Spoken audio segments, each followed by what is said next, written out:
Second line of defence पे देखेंगे कि क्या होती है इस लेक्चर में। सेकेंड लाइन ऑफ डिफेंस मतलब कि फर्स्ट लाइन ऑफ डिफेंस देखी थी लास्ट लेक्चर में, स्किन और म्यूकस मेम्ब्रेन कैसे प्रोटेक्ट करती है फ्रॉम द पैथोजन, पैथोजन को कैसे प्रोटेक्ट करती है, होस्ट को कैसे प्रोटेक्ट करती है पैथोजन से। तो सेकेंड लाइन ऑफ डिफेंस के कंपोनेंट्स में आ जाते हैं फेगोसाइटिक सेल्स एंड इन्फ्लेमेशन। तो इस लेक्चर में हम फेगोसाइटोसिस देखेंगे। नॉन स्पेसिफिक अगेन वही बात कि नॉन स्पेसिफिक डिफेंस सिस्टम का पार्ट है कि host immune system has no concern कि what the pathogen is, either it is bacteria, virus or fungi, उसने सभी के साथ फाइट करना है। तो second line of defense is a part of non-specific defense mechanism and we will about to study phagocytosis। phagocytosis में आप देखें कि क्या it is a Greek word which means eat and cell, यानी सेल को ईट कर लेना। Phagocytosis is carried out by white blood cells, macrophages, neutrophils and occasionally इसिनोफिल्स। तो ये हमें पता है कि मैक्रोफेजेस और न्यूट्रोफिल्स जो हैं they are the major cells जो कि फेगोसाइटोसिस यानी ईटिंग और इंगल्फिंग का जो प्रोसेस है वो परफॉर्म कर रहे होते हैं। न्यूट्रोफिल्स क्या हैं? सेल्स हैं WBCs, वाइट ब्लड सेल्स में मुख्तलिफ तरह के सेल्स होते हैं, उनमें से एक न्यूट्रोफिल्स भी हैं। न्यूट्रोफिल्स को पॉलीमॉर्फोन्यूक्लियर सेल्स भी कहते हैं। उसके अलावा ये अर्ली इन्फेक्शन में सबसे ज़्यादा मौजूद होने वाले न्यूट्रोफिल्स है, यानी कोई भी इन्फेक्शन आपको हुई है और अर्ली स्टेज पे अगर आप WBC काउंट करवाते हो तो उसमें न्यूट्रोफिल्स जो हैं वो सबसे ज़्यादा होंगे। उसके बाद मैक्रोफेजेस जो हैं वो दो तरह के होते हैं, wandering macrophages and fix macrophages. नाम से ही पता चल रहा है wandering macrophages are the macrophages, they originate from monocytes that leave blood and enter infected tissues and develop into a phagocytic cell. यानी वो मोनोसाइट्स जो ब्लड से निकल जाते हैं, ब्लड को छोड़ देते हैं और इन्फेक्टेड टिश्यू में चले जाते हैं for the process of phagocytosis, और इन्फेक्टेड टिश्यू में जाने के बाद मोनोसाइट्स को ही हम फेगोसिटिक सेल कहना शुरू कर देते हैं। उसके बाद फिक्स मैक्रोफेजेस हैं, इनको हिस्टोसाइट्स भी कहते हैं। Fix macrophages are located in liver, nervous system, lungs, lymph nodes, bone marrow and several other tissues. ये वो मैक्रोफेजेस हैं जो कि इन एरियाज पे फिक्स रहते हैं, they do not vendor around, ठीक है, लाइक द वेंट्रिक मैक्रोफेजेस। उसके बाद कुछ स्टेजेस हैं फेगोसाइटोसिस की। First one is chemotaxis. Stages हैं of the process of phagocytosis. First stage is chemotaxis.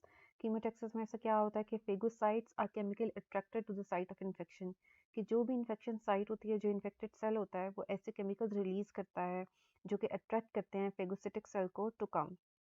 मतलब अगर एक सेल इन्फेक्टेड हुआ है तो infected cell for example different तरह के इंटरल्यूकिन्स बना रहा होगा, वो इंटरल्यूकिन्स फेगोसिटिक सेल को अट्रैक्ट करेंगे टूवर्ड्स द इन्फेक्टेड सेल के यहाँ पे जो है इनगल्फमेंट की ज़रूरत है, और इससे क्या होगा कीमोटेक्सिस से कि फेगोसिटिक सेल इन्फेक्टेड साइट पे जमा हो जाना शुरू हो जाएंगे। उसके बाद सेकेंड स्टेप जो है दैट इज एडहेरेंस। एडहेरेंस में क्या हो रहा है, phagocyte plasma membrane.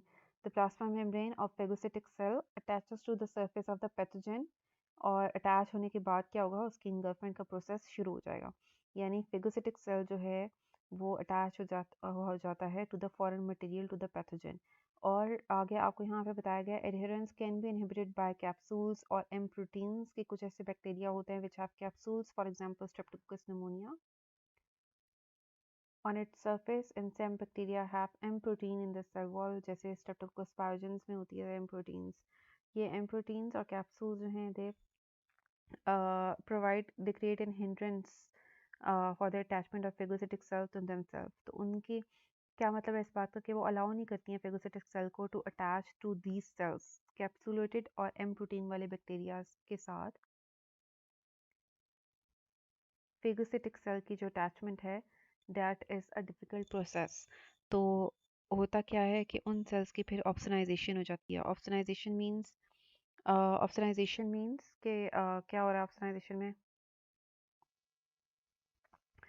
It is a coating process. Coating process का मतलब है कि जो भी कैप्सुलेटेड बैक्टीरिया होता है उनकी सरफेस के ऊपर हमारी जो कॉम्प्लीमेंट प्रोटीन्स और एंटीबॉडीज़ जो हैं कैप्सुलेटेड बैक्टीरिया की सरफेस पर आकर अटैच हो जाती हैं, जिसकी वजह से now the phagocytic cell can attach to the capsulated bacteria. Simple सी बात है कि कैप्सुलेटेड बैक्टीरिया की फेगोसाइटोसिस डिफिकल्ट है।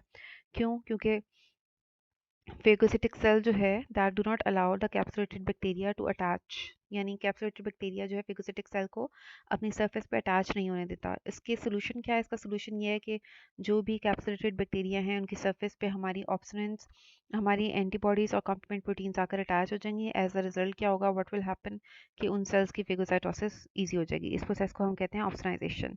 थर्ड स्टेप जो इसमें आ जाएगा दैट इज इंजेशन। इंजेशन का मतलब है कि plasma membrane of phagocytes extend projection which engulf the microbe के वो फेगोसिटिक सेल जो है माइक्रोब को इनगल्फ कर लेगा और एक सैक लाइक स्ट्रक्चर बना लेगा जिसे हम कहेंगे फेगोसोम। जैसे आप यहाँ पे देखो कि प्रोसेस में यहाँ पे ये फेगोसोम बन रहा है कि फर्स्ट स्टेप में कीमोटेक्सिस हुई, एडहेरेंस हुई, सेकंड स्टेप में एडहेरेंस के बाद थर्ड स्टेप में इंगल्फमेंट हो गई है और ये जो वेजिकल बन रहा है जिसके अंदर ये पैथोजन है पिंक कलर का, इस वेजिकल को हम कहेंगे फेगोसोम। ठीक है जी। उसके बाद next step is last step is digestion. Digestion में क्या हो रहा है, इनसाइड द सेल यानी फेगोसोम के अंदर क्या हो रहा है, phagosome fuses with the lysosome to form a phagolysosome. के यहाँ देखें आप, फेगोसोम जो है वो लाइसोसोम के साथ यानी फेगोसोम और लाइसोसोम फ्यूज हो रहे हैं, एक दूसरे के साथ ज्वाइन कर रहे हैं और मिलकर क्या बना रहे हैं, फेगोलाइसोसोम। और फेगोलाइसोसोम में ऐसे इंजाइम्स हैं जो कि बैक्टीरिया को पार्शली डाइजेस्ट कर लेंगे।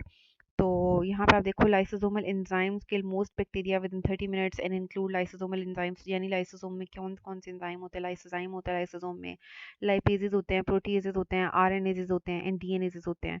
ये बैक्टीरिया के लिपिड्स को, प्रोटीन्स को, उसके आरएनए और उसके डीएनए को जो है वो डिग्रेड करेंगे और after the digestion what will happen, the residual body जो भी एक्स्ट्रा वेस्ट मटेरियल होगा विद अनडाइजेस्टेबल मटेरियल इज डिस्चार्ज्ड। यहाँ फिगर में आपको बताया गया है कि फर्स्ट स्टेप में माइक्रोब जो है वो कीमोटेक्सिस हुई, सेकंड स्टेप में एडहेरेंस हुई, थर्ड स्टेप में फेगोसोम बना, फोर्थ स्टेप में फेगोसोम जो है वो लाइसोसोम के साथ आप देख रहे हो कि ज्वाइन होकर क्या बना रहा है, फेगोलाइसोसोम।